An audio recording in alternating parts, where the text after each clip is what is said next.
안녕하세요. 변방 목사의 아침 묵상 2022년 3월 29일 화요일 아침입니다.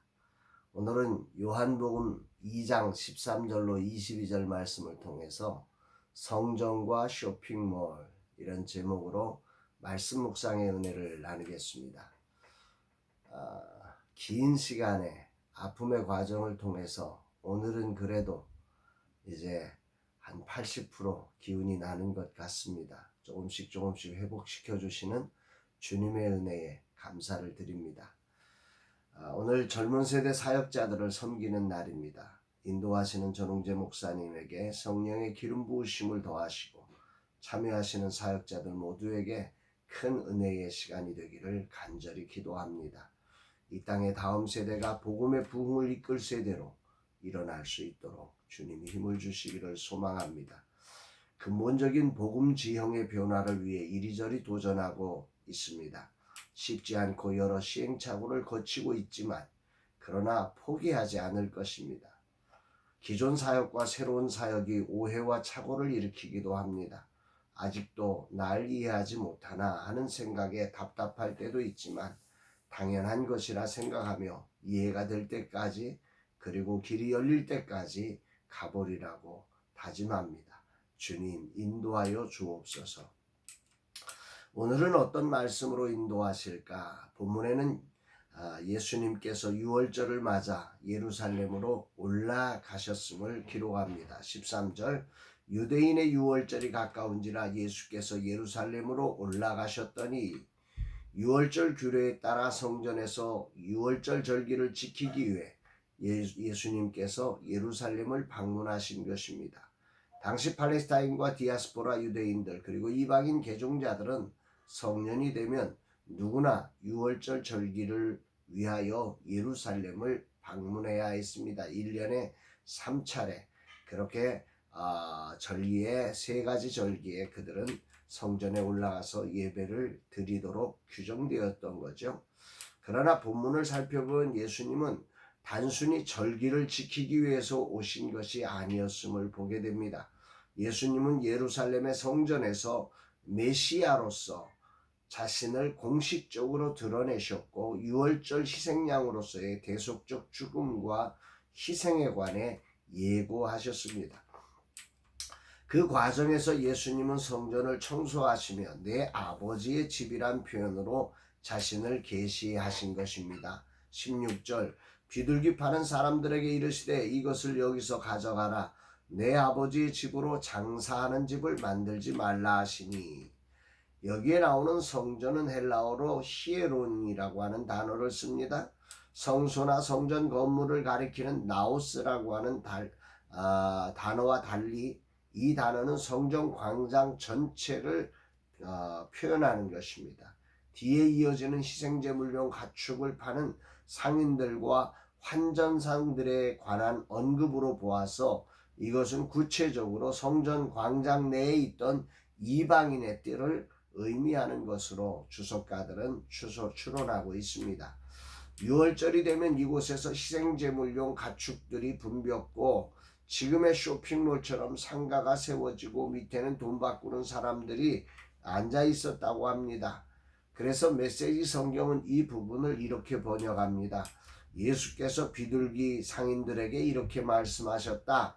여기에서 너희 물건을 치워라. 내 아버지의 집을 쇼핑몰로 만드는 것을 그만두어라.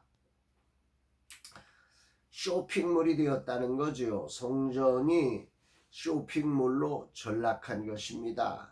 그러면 어쩌다 이렇게 되었을까 궁금합니다. 성전에서 예배를 드리는 사람들을 돕는 명목으로 성전은 어느덧 재물을 파는 쇼핑몰이 된 것이죠. 성전에서 재물을 파는 이들의 관심은 하나님의 속죄의 은혜가 아니라 돈을 버는 일이 되어버린 것입니다.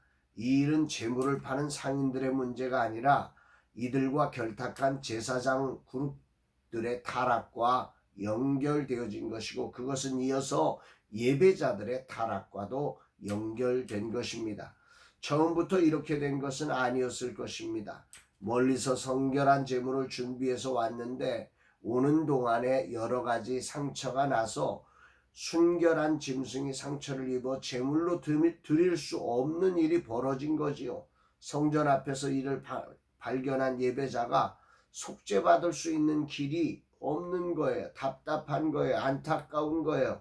이들을 바라보는 제사장들이 이들을 돕기 위해서 제물을 준비하면서 처음 정말로 예배자가 예배드릴 수 있도록 속죄받을 수 있는 길을 열기 위해서 시작된 것이 아마도 이렇게 처음 시작이었을 것입니다. 문제는 시작은 매우 순전한 동기였지만 과정에서 상인들과 결탁하며 한 영혼의 속죄를 빙자해 돈을 축적하는 자리로 변질되기 시작한 것입니다. 이 변질된 장사하는 집이 된 성전을 청소하며 주님은 내 아버지의 집을 장사하는 쇼핑몰로 만들지 말라고 외친 것입니다. 시작과 끝이 달라진 것이지요. 낙심한 예배자를 돕기 위해 시작된 일은 제사장과 예배자 모두 예배를 준비하는 과정에 소중한 마음을 빼앗는 무서운 일이 벌어진 것입니다. 쉽게 예배를 드리게 됐고 돈을 벌기 시작한 것입니다. 그 과정에서 예배를 받으시는 하나님의 뜻, 하나님의 마음은 사라져버리고 성전은 아버지의 집이 아니라 장사하는 집이 되어버린 것입니다. 오늘 주님은 내게 무엇을 말씀하시는 것일까? 지금 라마나도 다음 세대를 살리기 위해 앱을 개발하고 있습니다. 오늘도 이 일을 위해 바쁘게 움직여야 합니다.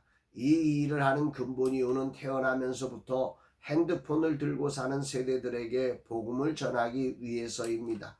24시간 중 거의 12시간 이상을 들여다보는 핸드폰 앱을 통해 성경적 가치관을 심어주기 위함입니다. 여기에 이들 다음 세대를 일으킬 젊은 세대 사역자들이 사역할 공간을 열어주기 위함도 목적입니다. 시작은 이렇지만 끝도 이 정신과 방향을 유지할 수 있느냐 주님은 물으십니다.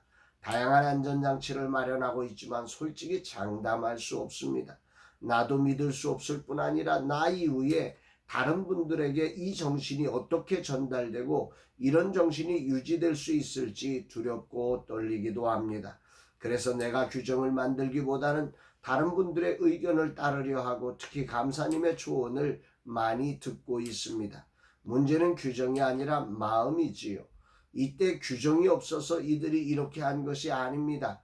시작 자체의 좋은 마음이 사실은 더욱 위험할 수 있다는 사실을 깊이 묵상하게 됩니다. 가장 중요한 것은 마음, 즉 정신을 담아내는 것입니다.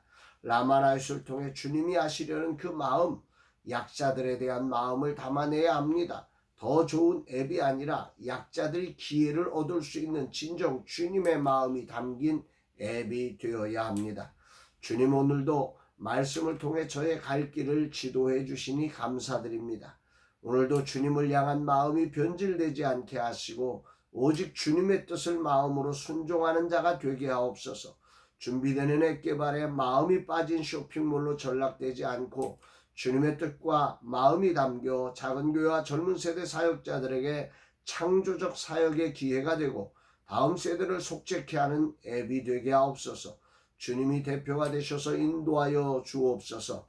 이 종에게 분별력을 주사 이것들을 분별해내게 하옵소서. 이런 고백을 올려드리게 됩니다. 사랑하는 여러분, 오늘도 여러분들이 하는 모든 일들의 시작이 오늘 변질되어서 전혀 다른 마무리가 되고 있는 것은 아닙니까?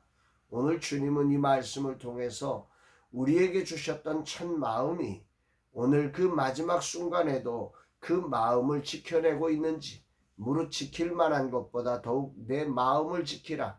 생명의 근원이 이에서 남이라 말씀하셨던 그 주님의 말씀을 다시 한번 가슴에 새기며 오늘이라는 시간 처음 시작의 마음, 하나님의 뜻과 마음을 지켜내는 복된 날로 살아가게 되기를 주의 이름으로 축복합니다. 사랑합니다, 여러분.